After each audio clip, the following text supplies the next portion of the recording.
సాధ్యాలు చూసుకోకుండా హామీలు ఇచ్చి ఇప్పుడు కూటమి నాయకులు చేతులెత్తేశారని అనంతపురం డిప్యూటీ మేయర్ వాసంతి సాహిత్య విమర్శలు చేశారు. అనంతపురం జిల్లా వైఎస్ఆర్ కాంగ్రెస్ పార్టీ కార్యాలయంలో మీడియాతో మాట్లాడుతూ ప్రజల పక్షాన నిలబడతానన్న సనాతన ధర్మ పరిరక్షకుడు పవన్ కళ్యాణ్ ఎక్కడున్నాడని ఆమె ఎద్దేవా చేశారు. మరోవైపు నియోజకవర్గంలో కూటమి పార్టీల నాయకులు మాటలు తప్ప చేతుల్లో ఎక్కడ చూపడం లేదన్నారు. 2 సంవత్సరాలు కరోనా ఉన్నప్పటికీ నగరంలో 1040 కోట్లతో అభివృద్ధి పనులు చేశారన్నారు. సంక్షేమ పథకాలను క్యాలెండర్ ప్రకారం అమలు చేసి గడప గడపకు వెళ్లి ఇచ్చిన హామీలను నెరవేర్చామా లేదా అని అడిగిన ప్రభుత్వం మాది అన్నారు. డ్రైనేజీ వ్యవస్థ అనేది ప్రతినిత్యం పనిచేయాల్సి ఉంటుందని, దాని గురించి కూటమి పార్టీల నాయకులు మాట్లాడడం సరైనది కాదన్నారు.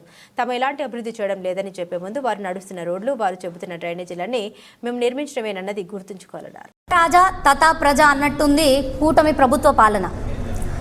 ఎన్నికల స్టంట్లలో భాగంగా ఎన్నికల మేనిఫెస్టోలో ఎంతవరకు అసాధ్యాలు ఆలోచించకుండా, నియంత్రణ లేకుండా హామీలు ఇవ్వడం, అటు తర్వాత ప్రభుత్వంలోకి వచ్చిన తర్వాత ప్రజలకు అన్యాయం చేయడం, అభివృద్ధిని సంక్షేమాన్ని పూర్తిగా విస్మరించడం పరిపాటిగా మారినటువంటి తెలుగుదేశం పార్టీకి ఒత్తాసు పలుకుతూ వాళ్లకు సహకరించి ఏర్పడినటువంటి కూటమి ప్రభుత్వ సనాతన ధర్మ పాటించే ఒక వ్యక్తి రాజకీయాల్ని మారుస్తానంటూ ప్రజల పక్షాన్ని నిలబడతానంటూ వచ్చినటువంటి వ్యక్తి డిప్యూటీ సీఎం పవన్ కళ్యాణ్ గారు వీళ్ళందరూ ఏ విధంగా వ్యవహరిస్తున్నారంటే అదే యథా రాజా తథా ప్రజ అని, అభివృద్ధిని సంక్షేమాన్ని చేయడానికి నిధులు లేవంటూనే ఎన్ని కోట్ల రూపాయలు అప్పు తీసుకొస్తున్నారో, అది ఎందుకు తీసుకొస్తున్నారో, ఎవరి జేబులు నింపడానికి తీసుకొస్తున్నారో ఆలోచించాల్సిన అవసరం ఉంది.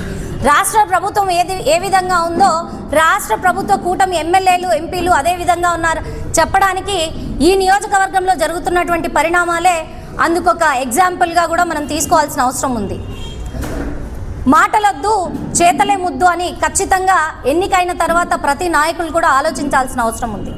అనంతపురం నగరాన్ని గత 5 సంవత్సరాల పరిపాలనలో వైఎస్ఆర్ కాంగ్రెస్ పార్టీలో రాజకీయాలకు అతీతంగా జగన్మోహన్ రెడ్డి గారు పిలుపునిచ్చినటువంటి మేరకు అనంతపురం నగరాన్ని ఎంత అభివృద్ధి చేశారు మాజీ శాసనసభ్యులు అనంత వెంకటరామరెడ్డి గారు అనేది కళ్ళకు కట్టినట్టుగా అనంతపురం నగరంలో ఏ చిన్న పిల్లాడిని అడిగినా కూడా చెప్తారు. అర్బన్లో కానివ్వండి, రూరల్లో కానివ్వండి, అభివృద్ధి కార్యక్రమాలు 2 సంవత్సరాల కాలం కరోనా ఉన్నప్పటికీ కూడా ఎక్కడా కూడా ఆపకుండా నిర్విరామంగా కొనసాగిన విషయం అనంతపురం నగరంలో వాళ్ళందరికీ కూడా తెలుసు. ముఖ్యంగా నిధుల గురించి ఆలోచిస్తే కేంద్రంలో కాదు, రాష్ట్రంలో కాదు, అన్ని నిధులు కూడా నియోజకవర్గానికి తీసుకురావడంలో అత్యంత కృషి ముందుగా ఉండి తీసుకొచ్చారన్న విషయాన్ని కూడా ఈరోజు నేను గుర్తు చేస్తున్నాను. ముఖ్యంగా రాష్ట్ర ప్రభుత్వం పిలుపునిచ్చినటువంటి మేరకు గడప గడపకు మన ప్రభుత్వం అనే కార్యక్రమం ద్వారా ప్రతి వార్డులో కూడా అభివృద్ధి కార్యక్రమాలు, సంక్షేమ క్యాలెండర్ ప్రకారంగా సంక్షేమ పథకాలను నిష్పక్షపాతంగా పారదర్శకంగా ఇచ్చినటువంటి నియోజకవర్గంలో అనంతపూర్ మొట్టమొదటిగా ఉంది అని చెప్పడంలో కూడా అతిశయోక్తి లేదు. ముఖ్యంగా ఈ గడప గడపకు మన ప్రభుత్వం అనే కార్యక్రమంలో జరిగినటువంటి అభివృద్ధి కార్యక్రమాల్లో అనంతపూర్ నగరాన్ని ప్రథమ స్థానంలో ఉంచారు మాజీ శాసనసభ్యులు అనంత వెంకటరామరెడ్డి గారు. అభివృద్ధి జరగలేదు ఇలాంటి మాటలు మాట్లాడే బదులు ఒకసారి మీరు పరిశీలించి మాట్లాడితే కూడా బాగుంటుందనే విషయం ఇక్కడ కూటమి ప్రభుత్వ నాయకులకు ఖచ్చితంగా నేను చెప్పదలుచుకున్నాను. కాబట్టి దృష్టి సారించండి, అభివృద్ధి వైపు మీరు కూడా వెళ్ళండి, సహకరిస్తామనేది విషయం కౌన్సిల్ సభ్యులందరూ కూడా చెప్పడం జరిగింది. వెళ్ళిన ప్రతి వార్డులో మీరు నడుస్తున్న రోడ్డు వేసింది వైఎస్ఆర్ కాంగ్రెస్ పార్టీ గత కౌన్సిల్లోనే. మీరు చూస్తున్న డ్రైన్లు, మీరు పడుతున్న ఫోటోల్లో ఉన్నటువంటి డ్రైన్లన్నీ కూడా గత ప్రభుత్వంలోనే వేసినవి.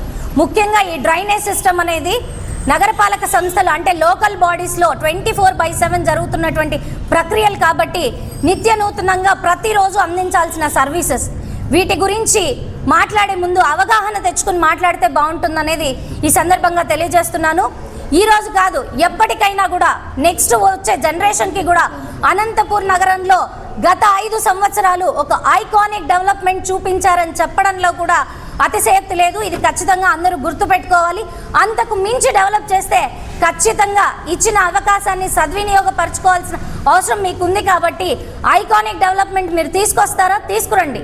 మాటలు వద్దు, చేతలే ముద్దు. దయచేసి చేతల్లో చేసి చూపించండి. విమర్శలు చేయడం పరిపాటిగా మార్చుకొని డైవర్షన్ పాలిటిక్స్ చేయొద్దని చెప్పి ఈ సందర్భంగా కూటమి నాయకులందరికీ కూడా హెచ్చరిస్తున్నాను.